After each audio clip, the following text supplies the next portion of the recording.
for me.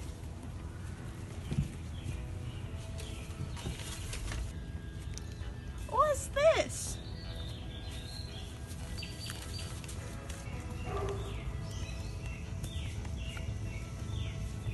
What's this?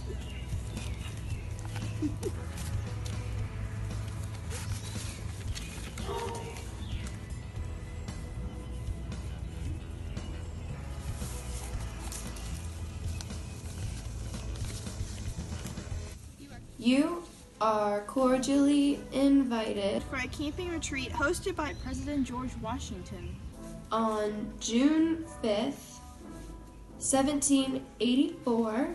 Please mail your response to Mrs. Martha Washington at 100 Mount Vernon Way, Mount Vernon, Virginia. Martha, what's shaking bacon? For dinner, I've got ham, corn, potatoes.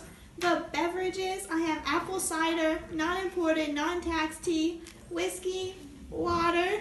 And for dessert, I got cherry pie from our own tree. Excellent.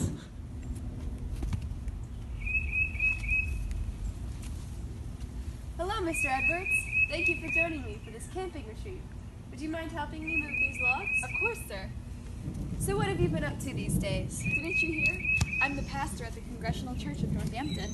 Congratulations. You'll make a fine pastor. Thank you.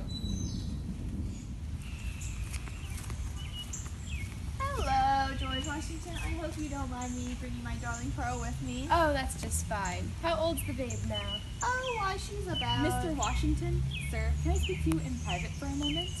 Yes? Why is she here? Do you know who she is? Do you know what she's done? I'm aware, Mr. Edwards. Just try and stay neutral, please. I'm sorry for my companion's rudeness. It's okay. I'm used to it.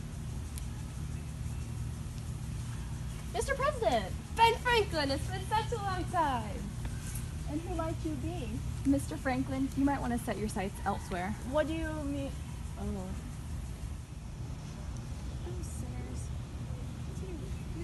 Hi, I'm Abigail Williams, and I'm assuming you're Hester Prynne. Indeed I am. Let me introduce you to the others. That's Benjamin Franklin. He's a good friend of the host. They worked together during the Revolution, but he's really uptight though. He's always talking about moral perfection. And, who's that? Oh, that's Jonathan Edwards. I would avoid him at all costs. He thinks everyone's gonna burn in hell. Oh, and that's... The President of the United States? We've been expecting you, Miss Williams. Oh, have you? If I saw him dancing with the devil, I wouldn't tell anyone. He's married, Abigail. So is John Proctor. Oh, sinners, consider what fearful danger you are in. It is a great furnace of wrath, a wide and bottomless pit! Who's ready for supper? I smell corn. Awesome. Yes, let's begin the festivities, shall we? While we dine, I can share with you all your imminent doom. Oh, great. Imminent doom? Child, don't you know your wicked ways have damned you? My wicked ways? I was victimized and tortured by witches. Was John Proctor a witch? Word travels fast. How dare you? Abigail, do you mind helping me with the refreshments? Not until Mr. Edwards apologizes for such an insult. The only person who should apologize is you, my dear, but I'm afraid that's not going to fix the root of the issue. We can talk later about some changes you can make. Mr. Franklin, you can try, but nothing will redeem her in the eyes of God. You are both talking nonsense. You're no saint yourself. Wicked man, I've confessed all my sins and I'll pay it for the rest of my life, and so will she. Folks, let's settle down. Let's remember why we're all here. We've got a fire going, food to eat. Does anyone want something to drink? I've got cider, non-imported, non-tax tea, water, and whiskey. I'd like some water. I'm practicing my virtues after all. I'll take some whiskey. What about you, Abigail? I'll have a virgin cider. Me too, please. It's a little too late for that, don't you think? Hey, settle down. Let's be courteous to all. He's right. We need to be a little more sincere. I don't know about you guys, but I'm ready for the meal. Excellent. Martha's prepared corn, ham, and potatoes for us all. And she made a special cherry pie from our tree for dessert. To the revolution! No taxation without representation! What's George Washington's favorite tree? The infantry. Oh no, I don't think I can eat anymore. Everything all right? Yes, I've just been practicing temperance. You see, I live my life asking myself, oh, what would Jesus do? That's very honorable of you. All right. Well, the meal's over. Let's move on to the second half of our campfire. Well, since we're in the presence of witches, I think it'd be a perfect time to tell some scary stories. That sounds like a great idea. Who wants to go first? I do. You are probably not sensible of this. You find you are being kept out of hell, but you do not see the hand of God in this. The devil is waiting for you. Hell is gaping for you. The dreadful pit of the glowing flames of the wrath of God is there. You have nothing to stand upon, nor nothing to take hold of.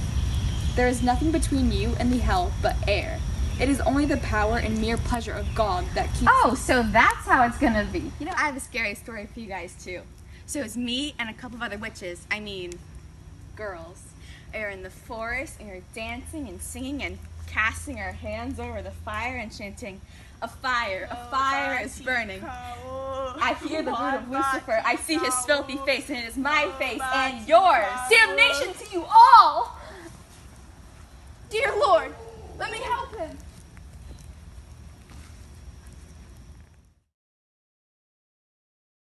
Alright, I'll go next. Now, you all know that I am quite fond of enjoying wine. While I'm not a heavy drinker myself, I know that keeping a number of bottles proves that God loves us.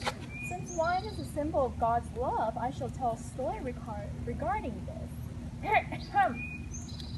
On a gray rainy day, a man who had lost his lover was wandering outside mindlessly.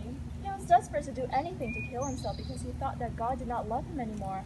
He went to many bars and drank nearly all their wine. He was an addict before he knew it. He ended up using all his money and bought all the wine he could buy. When he arrived home, he started drinking and throwing bottles around the house and destroying everything at a rapid pace. And then he heard a voice that said, "How could you do this?" The man frantically looked around for the source of the voice, but no one could be found.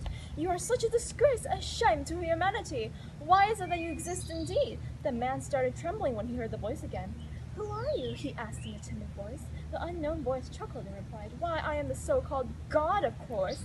The man screamed as he slowly lost all mentality. No one knew what happened to the man afterwards. Benjamin. Wow. Apologies, sir. Okay, I think that's enough for tonight. I can't keep Pearl up much later. I agree. Good night, everybody. Good night.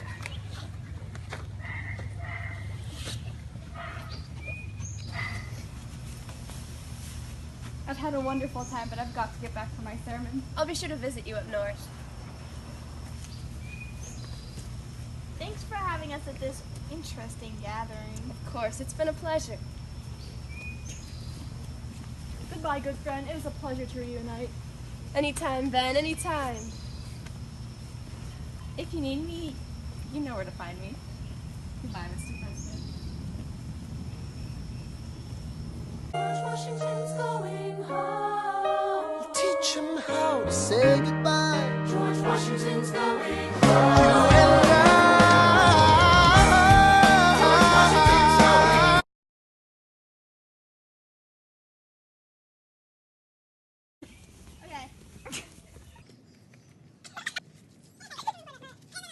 You and Middle school drama teacher taught me. Hey, so Brian. Yeah. Okay. Lacey, Come here, Lacey. Oh. I don't think I can eat anymore. I'm just trying to... Want to start that over? I don't think I can eat anymore. No, tell me. I'm trying to not eat. Do you know what you're supposed to say? No. Hi, I'm Pastor Prin, and I'm... That's not my name. Let me introduce you to the others. That's Kelly. That's not my name. It was a pleasure to reunite. Anytime, George. Ben. That's not my name. Bound chicka wow wow. Good?